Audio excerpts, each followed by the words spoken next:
Bon, je crois qu'il y a eu plus de questions que de réponses. Et sauf si quelqu'un a envie de poser une question tout de suite, je pense qu'on peut tout de suite passer sur le registre. Parce que les 12 points, chacun a été sujet à débat et c'est bien pour ça qu'on est là tous. Alors pour ce registre-là qu'on veut démarrer, nous on en avait parlé il y a 4-5 ans avec Emmanuel. D'ailleurs on avait envoyé un petit papier à certains d'entre vous. Et puis on est prêt à lancer les choses. On est à faire ça en collaboration avec Emmanuel Tégère d'Henri Mondor. Et donc c'est lui qui va commencer à vous présenter ce qu'on pense faire en termes de registre, vous demander quelques idées. Et à côté, il y a Marc-Antoine Isorni qui va être la cheville ouvrière de ce travail et qui va vous présenter l'ébauche de CRF. Et puis après, on débattra quelques points avec vous parce qu'il y a des questions qu'on se pose et les choses ne sont pas encore commencées et qu'on peut modifier et qu'on peut adapter. Merci Benoît. D'abord, je suis très content effectivement d'être de retour aujourd'hui ici, parce qu'en fait, on se connaît avec Benoît depuis longtemps et on s'est rencontrés ici initialement comme interne. Donc il n'y a pas si longtemps que ça, mais quand même. Et pour ceux qui ne connaissent pas Benoît, c'est un coureur de fond, c'est un homme de randonnée, donc il lâche jamais. Et donc on a parlé effectivement plusieurs années pour la première fois de l'intérêt peut-être de mettre en commun nos expériences et donc par l'intérêt d'un registre. Et puis bon, moi j'étais pris par d'autres choses, mais lui il n'a jamais lâché l'affaire. Et donc aujourd'hui, on se retrouve à discuter enfin de façon plus concrète de la mise en œuvre éventuellement avec vous tous de ce registre. Donc le principe général, on l'a dit de nombreuses fois depuis ce matin, c'est de mettre en commun nos expériences. On voit bien que rien que sur une journée comme celle-là, je pense que tout le monde repart avec pas tout à fait les mêmes idées que celles avec lesquelles il était arrivé le matin. C'est des expériences, même pour les grosses équipes, on a vu les Suisses, etc. C'est quand même, ça reste des procédures relativement rares, donc je pense que tout le monde a effectivement intérêt à les mettre en commun. Donc Benoît tenait beaucoup à français, mais on est passé de français déjà à francophone pour l'Espère, les Belges, les Suisses et tous ceux qui veulent nous rejoindre, les Québécois peut-être.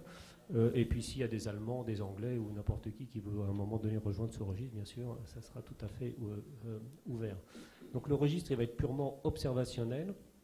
Moi c'est l'objectif. Donc c'est un registre qui dit non interventionnel, prospectif, consécutif. Et consécutif dans notre esprit ça veut dire exhaustif. Et donc l'idée pour répondre à la question qui avait été soulevée tout à l'heure sur quels patients on inclut dans ce registre, l'idée c'est de mettre tous les patients, on est là pour en discuter bien sûr, l'idée c'est de mettre dans ce registre tous les patients pour lesquels il y a eu une décision de fermeture de fuite paravalvulaire.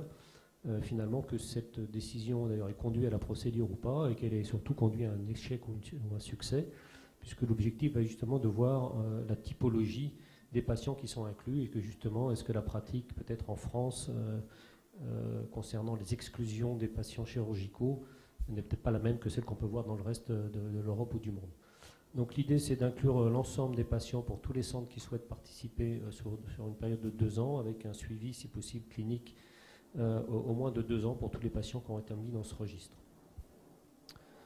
Donc l'objectif, c'est l'état des lieux sur l'activité de fermeture, à la fois en termes quantitatifs, parce que finalement personne ne sait exactement combien de procédures sont faites chaque année en France, notamment, mais j'aimerais dire en Europe, et puis en termes qualitatifs aussi, c'est-à-dire quel type de malades sont traités, quel type de valves, quel type de technique et quel type de résultats. Donc l'ensemble des critères sont ceux-là, de façon non exhaustive, et on peut tout à fait en rajouter.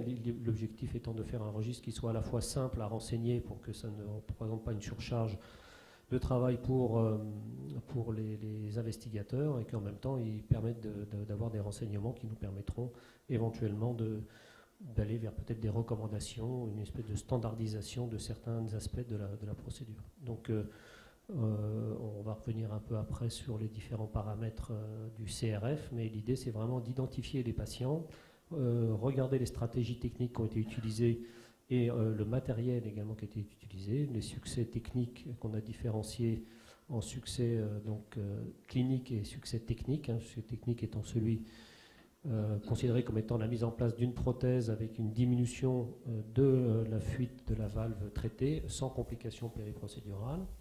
Et puis le succès clinique qui va être également défini de façon plus précise, mais qui sera un succès clinique complet ou partiel en fonction de la disparition complète des symptômes, que ce soit l'hémolyse ou l'insuffisance cardiaque, ou simplement de l'amélioration de ces symptômes.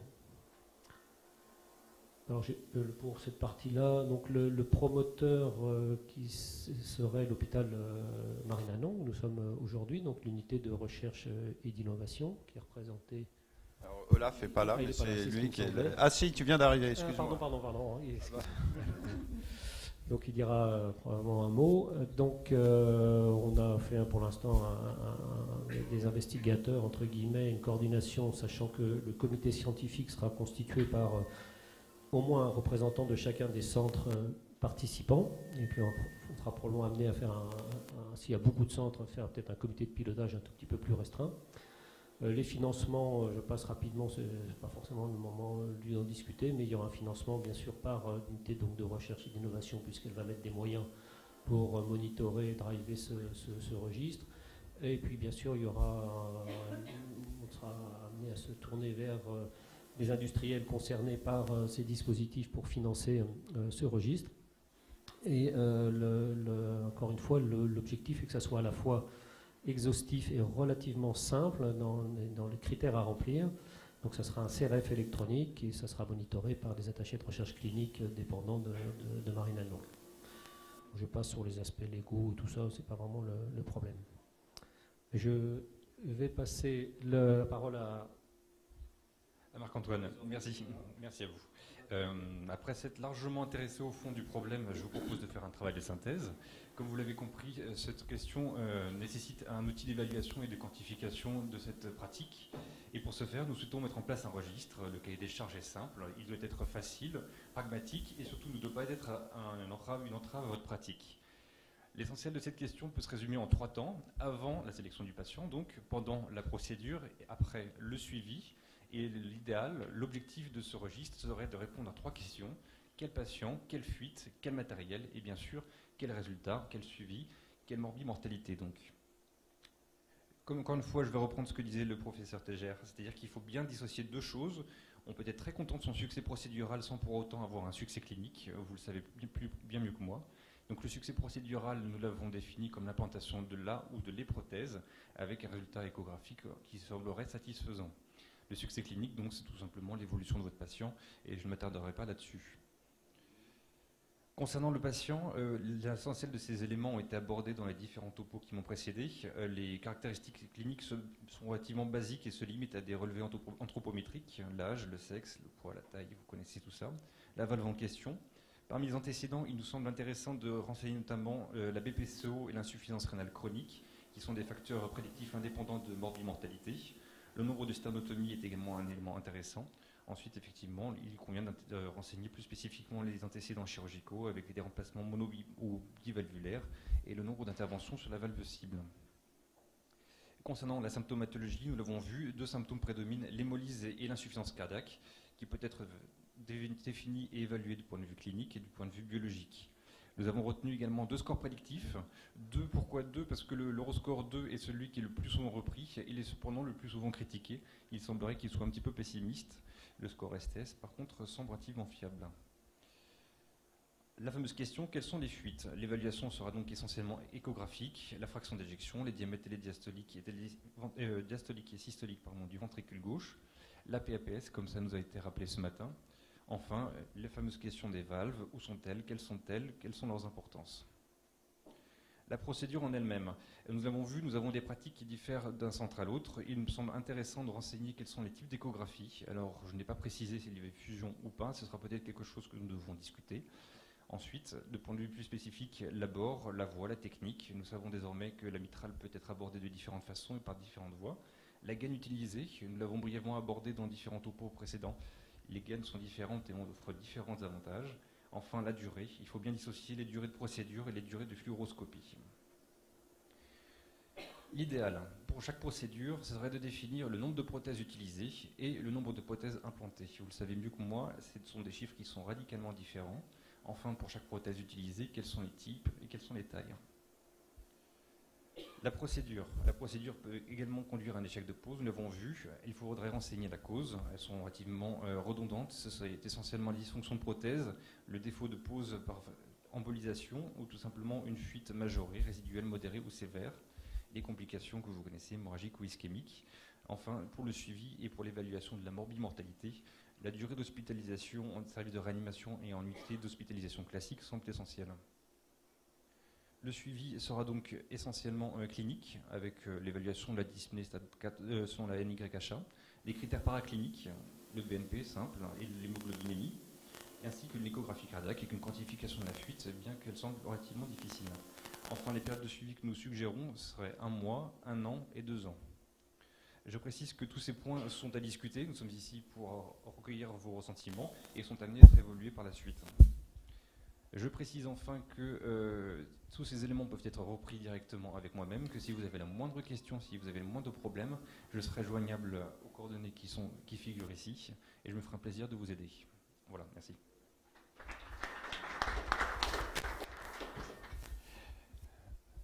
Alors, il reste des questions. Je pense que vous en avez. Alors nous, d'emblée, il y a 2 questions qui se sont posées.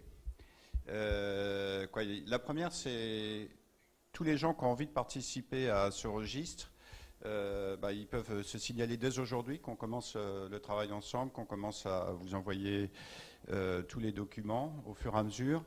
Et il faut s'inscrire auprès de Madame Véronique Audras. On a vos coordonnées. Donc tous les centres qui sont intéressés, on vous remercie de le dire. Il y a 2 questions qui reviennent à chaque fois. On n'arrive pas à se mettre d'accord. Est-ce qu'il faut faire quelque chose de rétrospectif? C'est-à-dire, est-ce qu'il faut essayer de cumuler nos expériences actuelles et en se disant que dans ce cas-là, ça demande une volonté. Par exemple, des gens qui sont là, dire je suis prêt à récupérer mes données et qu'on les poule tous ensemble et que, je sais pas, dans 4 mois, il y a quelqu'un qui fasse le travail de synthèse de ces données. Sur la base, grosso modo, du CRF, ça sera un peu moins complet puisque sur du rétrospectif, on n'arrive jamais à faire les choses aussi bien. Donc ça, c'est la première question. Est-ce que vous êtes prêts? Est-ce que ça vous intéresse de faire le rétrospectif, de faire le point sur l'expérience actuelle? Premier point. Donc, je ne sais pas s'il y en a déjà qui ont des avis, si on a envie de faire ce travail ou trop difficile de récupérer toutes les situations. Comment? Pas trop d'écho.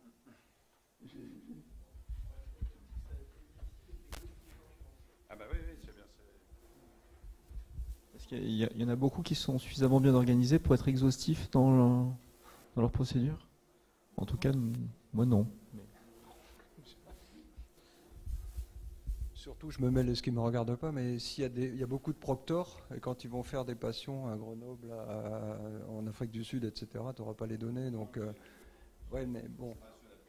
Non, mais je sais bien, mais ça va être... Non, mais de toute façon, c'est tout le problème de rétrospective. C'est faire le point. Est-ce qu'il y a des gens de certains centres qui ont un petit nombre ou un grand nombre et qui sont prêts à pouler tout ça?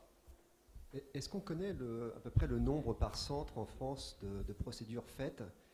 Parce que si on part sur du rétrospectif, moi je pense qu'un des gros problèmes, ça va être, en tout cas nous à Rouen, on ne se le cache pas, on est en phase d'apprentissage. Donc les données vont être très très biaisées par l'absence totale de compétences et on risque d'avoir un papier ou avoir un taux de complication, de mortalité, d'échec, non pas lié à l'expérience, mais lié probablement à un learning curve qu'on a tous au tout début des process, et souvent maintenant c'est un peu exclu effectivement des données. De fait, non, on ne sait pas combien de procédures sont faites en total en France. Alors les chiffres, c'était une quarantaine de... Alors 65. D'après Saint-Jude, il y a 65 procédures par an en France. L'idée...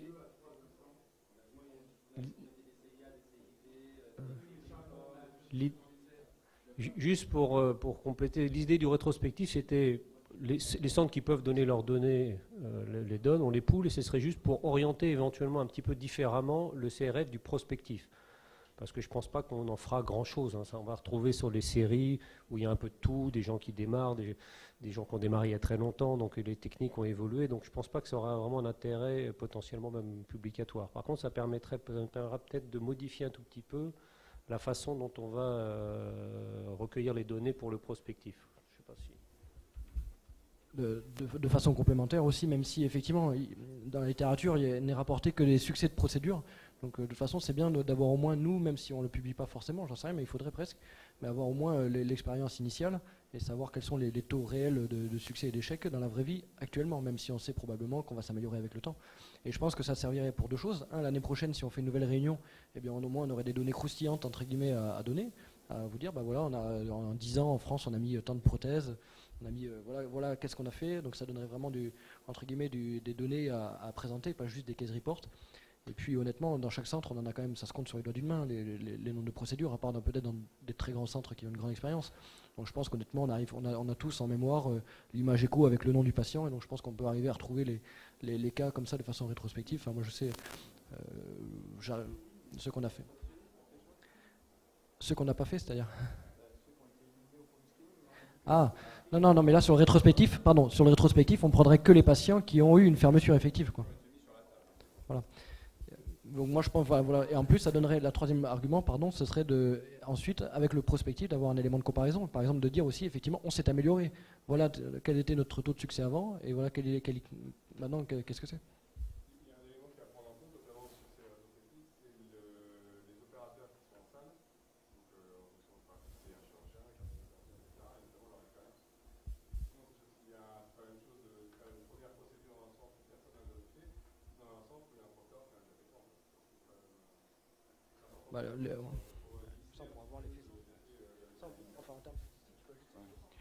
Je crois qu'il faut qu'on soit humble. Il y a très peu de centres qui ont une grosse même les centres qui ont des grosses expériences, c'est finalement des petites expériences. Il y a, à part Eric, je pense qu'il nous a fait l'honneur de venir, et quelques-uns, mais qui se comptent sur les doigts de moins d'une main. Il y a très peu de sachants dans ces deux domaines, et c'est comme ça qu'on s'est retrouvé ici, et il y a 36 questions qui se posent et pas énormément de réponses. Donc je crois qu'il faut avoir aucune honte. Nous, on avait publié avec François Bagat, qui est ici, les 14 premiers patients qu'on avait fait quand j'étais à la clinique Ambroise Paré. On les avait tous pris, qu'il y a eu des problèmes ou pas de problèmes, etc. Rien que de ça, c'est vrai qu'on avait tiré déjà quelques enseignements. Avec ceux on peut demander au rétrospectif que ce qu'il peut donner, et il n'y a pas de sachant dans le domaine, c'est clair. Du rétrospectif comme du prospectif d'ailleurs, le problème aussi, c'est quand même une procédure compliquée, donc j'imagine que le CRS, ça va pas être une page, et du coup, est-ce qu'il y a des moyens, on va dire, de recueil des données qui vont être envisagés ou pas du tout? Parce que, moi-même, je pose la question en tant que proctor, je peux tout à fait inclure dire à certains opérateurs que je vais proctorer à droite à gauche, oui, on inclut votre centre, et puis après, on sait comment ça se passe. Moi, j'y reviens pas nécessairement. Les gens vont avoir autre chose à faire donc ça serait quand même important. Ça serait, je pense que l'intérêt du rétrospectif, ça serait déjà un bon galop d'essai pour voir justement quelle sera la fiabilité du prospectif.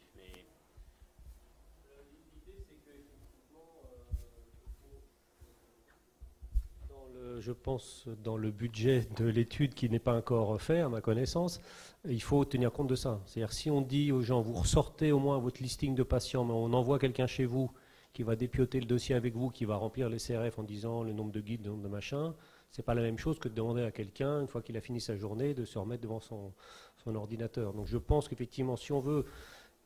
l'idée de Benoît était celle-là, et je suis assez d'accord avec lui. L'idée, c'est de se donner un laps de temps relativement court pour voir ce qu'on peut sortir de rétrospectif. Ce serait plutôt de se dire, d'ici en 4-5 mois, on collecte tout ce qu'on peut collecter comme données en envoyant des gens sur site. Enfin, un arc sur site. Sinon, il y a, à mon avis, très peu de chances qu'on recueille quelque chose.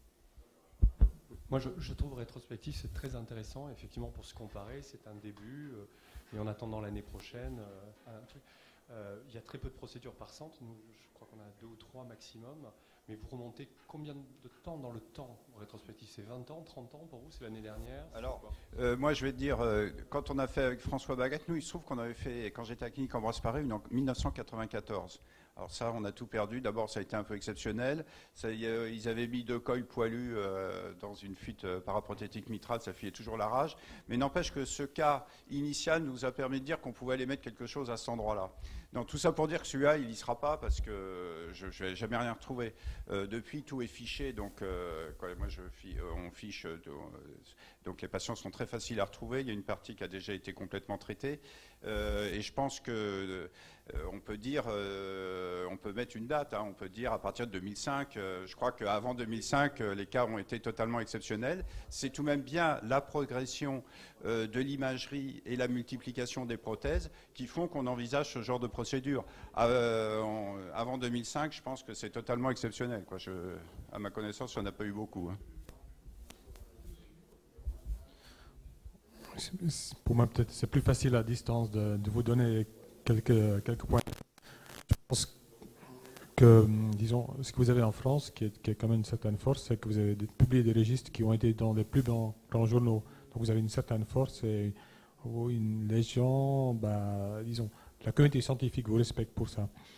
C'est vrai que ce registre-ci aura quand même un peu moins de poids. Quel est le but? Vous voulez publier. Je pense que si vous ne publiez pas, c'est difficile de convaincre les gens de le faire. La rétrospective. Ce que cherchent les grands journaux sur les fuites maintenant, c'est le suivi clinique. Parce que la technique, ils le savent. Donc, et bien sûr, il y aura un biais de sélection énorme. Et ça on l'a vu aussi dans les papiers qui sont présentés. Je pense que tout ce qui est publié est à prendre avec beaucoup de pincettes. Et ce sera pour moi aussi le problème du registre, mais si vous l'argumentez bien dans votre limitation du travail, je pense que ça va passer dans un journal, ce n'est pas le but. Puis c'est au moins une référence pour démarrer. Ce que nous, on a fait à Lausanne, nous, comme d'autres gens qui décident de ne pas publier, maintenant, on est un collectif qui est assez conséquent. On est arrivé à 50 piles mitrales antéréogrades avec 3D, toujours la même méthodologie.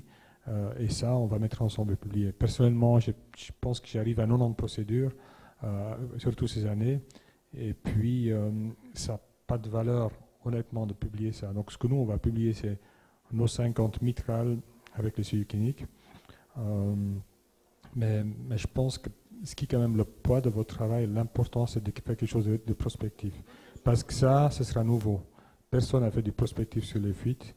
Et si vous faites ça avec la réputation que vous avez en tant qu'avec France 2 et tout ce que vous avez fait, je pense que là, disons, vous serez les premiers. Et donc, les Canadiens ont essayé il y a 2 ans.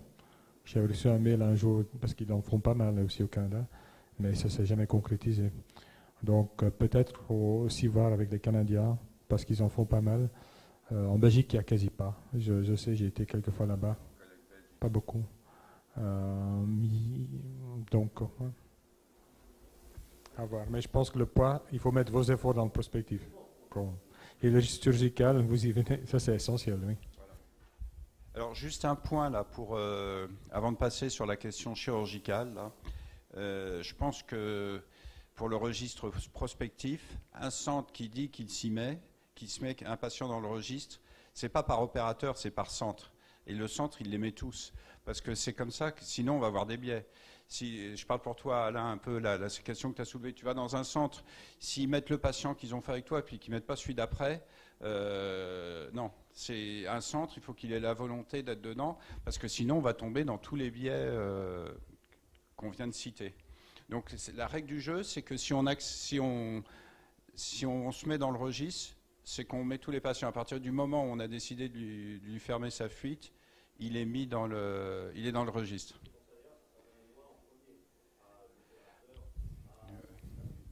Oui, exactement. C'est pas l'opérateur, c'est par centre. C'est ça l'esprit. Hein.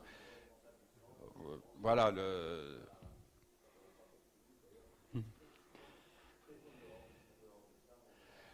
Voilà, je crois que c'est l'esprit de la chose, hein, parce que sinon on va tomber dans tous les biais. Alors sinon, il y a une question qui nous taraude tous, c'est qu'en chirurgie, vous nous avez très bien présenté les choses. Dr Marchex a fait un très bon point sur la situation. On sait que c'est pas très facile non plus les reprises chirurgicales. C'est d'ailleurs pour ça qu'on nous en parle de temps en temps en fermeture percutanée. Et tout le monde se dit que ça serait assez intéressant de savoir ce qui se passe du point de vue chirurgical.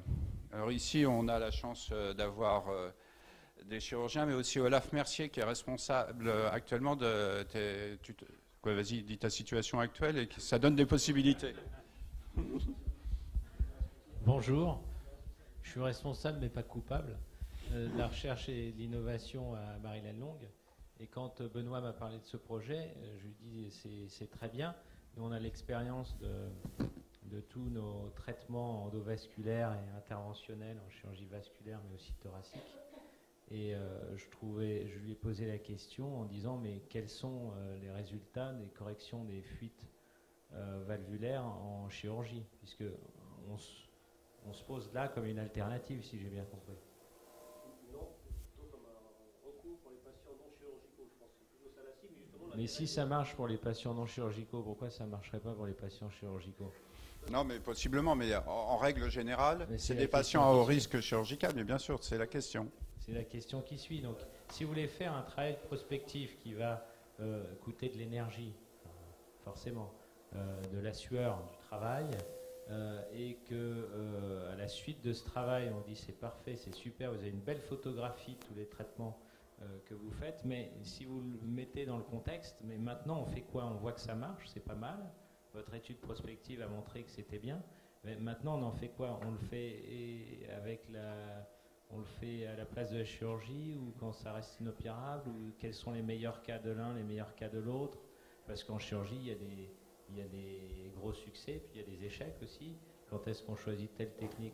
Donc je pensais que rajouter dans le même temps, sur le même intervalle de temps, en fait, on voit un patient, chaque centre voit des patients avec des fuites valvulaires, et a priori, le centre le juge inopérable et il va, voilà. Que devient celui qui est jugé opérable? Est-ce que ce qu'on pense être un résultat bon ou mauvais en endovasculaire, en interventionnel, est-ce que c'est la même chose qu'un résultat bon ou mauvais en chirurgie, etc., etc. Donc c'est pour ça que ça me paraissait intéressant d'avoir un bras chirurgical. Maintenant, je vous laisse discuter de ça. Hein, c'était juste pour mettre en perspective les résultats que vous allez avoir dans votre étude prospective. Il y a Saïd là. Une question simple. Si le travail a vocation à être publié et qu'on va jusqu'au bout avec un registre prospectif, est-ce que vous ne voulez pas mettre déjà un core lab pour les évaluations, pour ne pas tomber sur des 100% de succès et dire qu'est-ce qu'il faut faire, et ne pas avoir de discordance entre des fuites bien et des mortalités, et ne pas savoir comment les interpréter? Moi, je pense pas, parce que je pense que c'est observationnel. On n'est pas interventionnel, donc donc c'est mon avis, quoi. Du tac au tac, c'est ça ma réponse. J'ai peut-être tort. Hein. Il y a peut-être une réflexion à avoir par derrière. Je sais pas ce que tu en penses, Emmanuel. Oui, je pense aussi, pour rebondir sur les aspects chirurgicaux, je pense que c'est intéressant parce que même si Marchex a présenté des données, finalement, on n'a pas non plus une idée très précise de ce que ça représente comme patient et de quel type de patients sont opérés et quels sont réellement les résultats. Donc c'est de la même façon, mais ça ne peut être que la communauté chirurgicale qui s'intéresse ou pas à cette question et qui décide de regarder eux aussi ce que donne le traitement chirurgical de ces patients. Et je pense que nous, on ne peut pas se substituer à ça. Ça, c'est le premier point. L'autre point, je pense que les core labs et tout ça serait très intéressant en théorie, mais il faut trouver un juste équilibre entre effectivement quelque chose qui est purement observationnel, descriptif, et qui sera basé quand même en grande partie sur la volonté de chacun, avec pas des moyens qui seront extraordinaires, que ça n'alourdisse pas beaucoup les procédures. Donc malheureusement, je pense qu'à ce stade, non, ça va être difficile de faire du core lab. Surtout qu'encore une fois, personne n'a formalisé la quantification des... Je ne sais pas, Eric, ce que tu en penses, mais ça me paraît compliqué de faire un core lab sur cette question précise. C'était volontaire, on ne sait jamais. Juste quelques remarques quand même si c'est passionnant de faire un registre chirurgical, il va être difficile d'être exhaustif. C'est-à-dire qu'on a quand même, là, si c'est les centres qui font aussi du percutané ou du transapical ou qui vont inclure dans le registre chirurgical, déjà rien que ça, on induit un biais. Parce qu'on a... Voilà, mais on n'aura jamais, je pense, en l'état actuel des choses, un registre qu'on pourra étendre à tous les centres français et donc avoir une photographie exhaustive. Donc, si on ne fait pas de comparaison entre les deux registres, pourquoi pas? Après, je pense que ça serait un peu illusoire en l'état actuel de dire on va comparer les résultats de la chirurgie et le registre même prospectif. Le but, c'est pas c'est comparer dans le sens, je pense que c'est pas tout à fait les mêmes patients, etc. Hein. C'est simplement de dire, ben voilà, parce que finalement, si on dit quels sont les résultats de la chirurgie des fuites paravalvulaires, de les donner du tac au tac comme ça, c'est pas tout à fait, on ne sait pas combien il y en a qui se font en France, parce que je crois que c'est pas dans l'item Epicard, hein, c'est ce que tu du, voilà. Il suffirait, oui, mais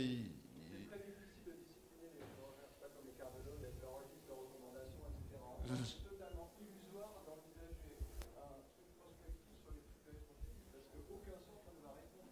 Déjà, Epicard, il y a 60 à 70% des centres qui répondent, 30 à 40 qui sont pointés. Normalement, c'est ça pour la qualité. Et malheureusement, dans les paramètres Epicard, il n'y a pas les détails dans les flux. Donc ça, c'est un élément important. Alors, il paraît que ça peut se corriger. C'est un élément important.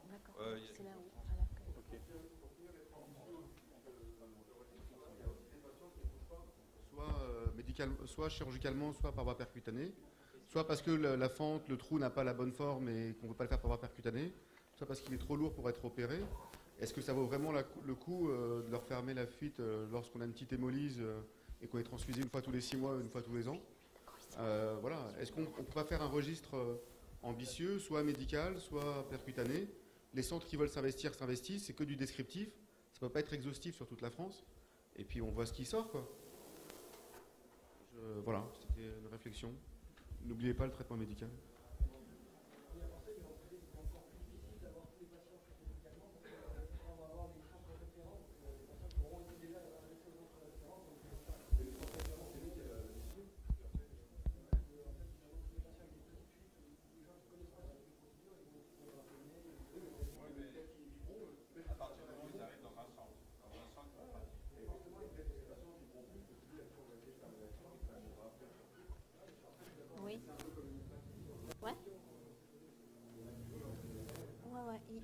En fait, ils montent tous. Oui, enfin, une remarque un peu générale, parce qu'effectivement, notre collègue de Lausanne disait si on part sur un registre rétrospectif, il faut le rendre alléchant, intéressant pour les publications.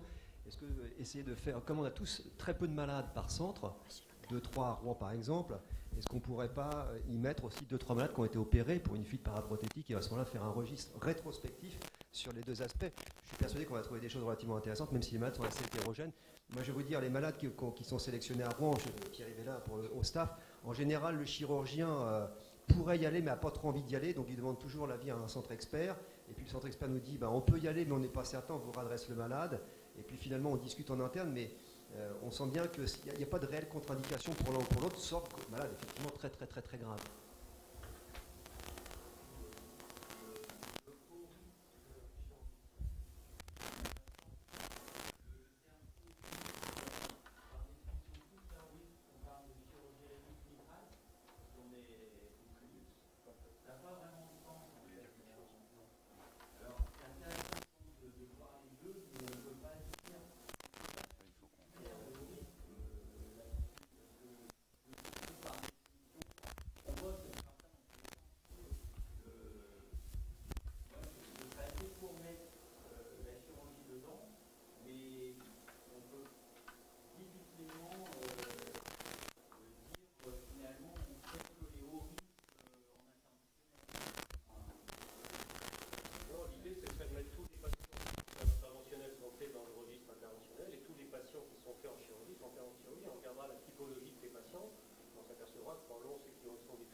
Communauté chirurgicale, et ce n'est pas les interventionnels ou les cardiologues des centres qui vont rentrer les malades, je pense pas, les chirurgiens sont intéressés par ça, de regarder aussi ce que ça représente réellement dans la pratique d'un centre de chirurgie, quoi. Parce qu'ils opèrent, pareil, 5-6 malades par an pour des insertions post-endocardite ou post-machin.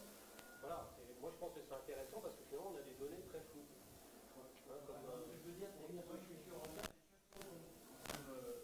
propose de réintervenir sur les fuites mitrales, même a priori C'est ça.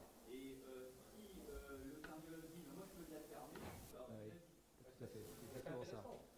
Mais là, on le voit, c'est pas une question de hobby. Ah non, c'est pour ça que je pense qu'on les met tous. Et on regardera vraiment. Si on les met, on les met tous. Voilà. Et on n'est pas là pour juger ce qu'il fait sur le choix de mettre de tel endroit ou tel endroit. Sur tel. Tu as raison, si on les met, soit on les met aucun, soit si on les met, on les met tous. Je vais faire.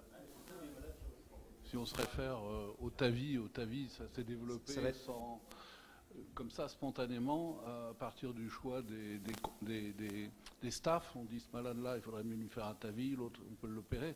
Et puis ça a progressé en montrant que les résultats du TAVI sont excellents, etc.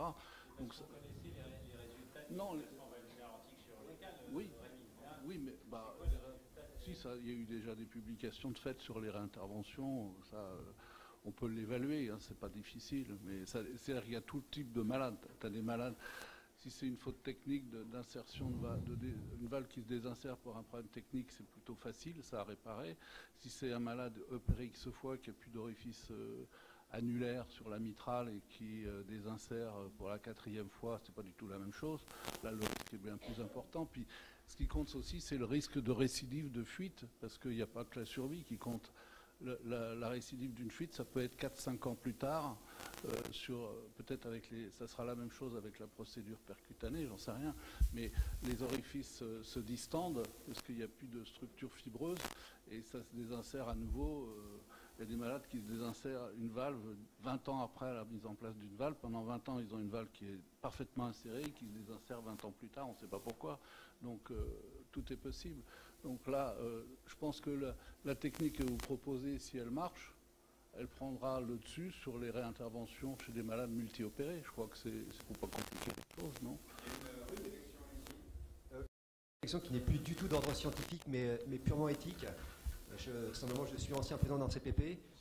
On n'aime pas toujours le CPP parce qu'effectivement, ce sont des organes très très bloquants dans la science, mais il y a un aspect éthique pour moi dans le registre prospectif qu'il va falloir vraiment évaluer, parce qu'on est face à une procédure, et le collègue chirurgien disait effectivement, on peut peut-être les opérer, etc., mais il va falloir évaluer la perte de chance pour le patient de l'une et de l'autre des techniques, parce que le jour où il y aura publication, on demandera comité d'éthique, et le comité d'éthique regardera études prospectives, enfin registre prospectif avec critères d'inclusion, c'est de la recherche interventionnelle. Et il faudra vraiment se poser la question de savoir si sur quelques procédures, les comités d'éthique, 4 malades, ils aiment bien, mais 60 malades en prospectif, c'est difficile pour une procédure non évaluée. Tout à fait soumettre le registre à un comité d'éthique, mais il n'y a aucun problème, en l'occurrence, publicatoire, parce que c'est un registre purement observationnel. Donc, prospectif, n'est pas observationnel. Tu peux te mettre l'observationnel prospectif dans la mesure où tu n'interfères pas avec la prise de décision du sang et le suivi normal du patient. C'est-à-dire que si un centre fait depuis des années des fermetures de fuites paravalvulaires, tu dois faire regarder ce qu'il fait. C'est pas observationnel. Dans le registre, on ne va pas dire il faut faire comme si, il faut regarder les malades à 1 mois, 3 mois, 6 mois. On dit juste, faites comme vous faites d'habitude, simplement vous nous donnez les résultats que vous avez fait. Donc on est dans le non-interventionnel pur. Je pense que, bon, il y a pas mal de questions qui ont été soulevées. Nous, on a déjà pas mal avancé. Je pense que le prospectif, on va le démarrer. Tous ceux qui sont intéressés en parlent, nous le communiquent. Et il y a Madame Audras qui est là pour noter tous les centres qui sont intéressés. La règle d'or pour le prospectif, c'est que si on s'y met, on met tous les patients. Ça, c'est vraiment la règle d'or, parce que sinon, ça va être faussé. On va essayer, on veut avoir plein de renseignements, mais on sait que c'est trop compliqué. Et ce que je dis toujours, il vaut mieux avoir 10 renseignements à 100% que 35 avec 15% de perte, parce qu'il va avoir dans les 15% de perte un élément fondamental qui va tout fausser. Donc on va essayer de faire le plus simple possible. Malgré tout, il y aura quelques pages à remplir. C'est très difficile de le faire autrement, mais on va le faire au plus simple. Sur le rétrospectif, ce qu'on peut proposer, et ce qui paraît raisonnable, c'est que, de toute façon, quelqu'un qui veut se lancer dans le prospectif, il n'est pas obligé de faire le rétrospectif. D'abord, c'est totalement volontaire, bien entendu. Et les centres qui sont prêts à le faire, ils disent, bah, écoutez, nous, on a 10 cas, on les met, mais dans ce cas, il faut qu'on le fasse vite. d'abord, ça va nous tester pas mal le CRF et corriger des erreurs si on voit. Cela dit, on a eu une petite expérience avec François, là, quand on a récupéré les données. Effectivement, les données principales à récupérer sont relativement simples sur dossier. Et quant au registre chirurgical, moi je dis que la balle est dans le camp des chirurgiens. Il y a Olaf, là, qui est la Société française de chirurgie thoracique, et qui dit qu'il a tout à fait la possibilité de rajouter l'item fuite périprothétique, mais après il y a l'exhaustivité, et il y a Julien Guillère qui est prêt à porter ce projet. Mais là, je dirais, la balle est tout de même dans le camp des chirurgiens, et c'est sûr que les centres de cardiologie interventionnelle qui s'y mettent, ils sont tous chirurgicaux, c'est des centres où il y a de la chirurgie pour ce genre de procédure. C'est sûr que si dans les mêmes centres, la chirurgie jouait le jeu, ça serait extraordinaire.